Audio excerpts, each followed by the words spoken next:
20 pesos lang, kuya.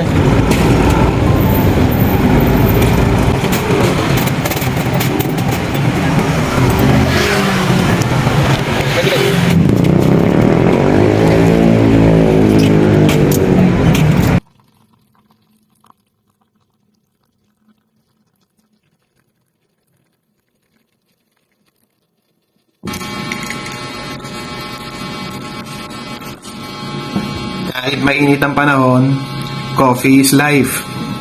Tara, kape tayo.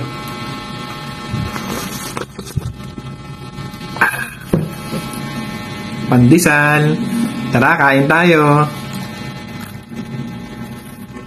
Sa umaga, ang binibili ko ron, 4 na pandesal lang, 5 pesos ang isa.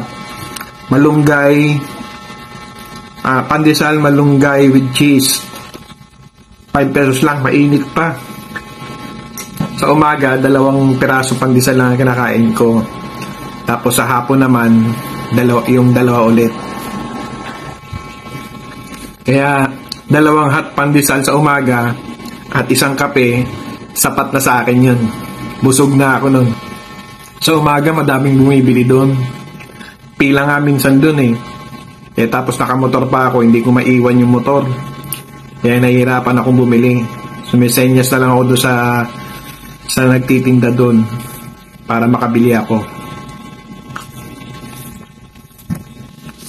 Pagkahatid ko sa 2 bata sa school, saka ako nag-aalmusal.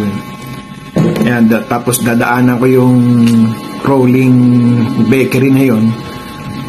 Bumibili akong pandesal para makapag-almusal naman ako bago ako medyo magpahinga ng konti. Mga Lods, good morning. Salamat sa panonood.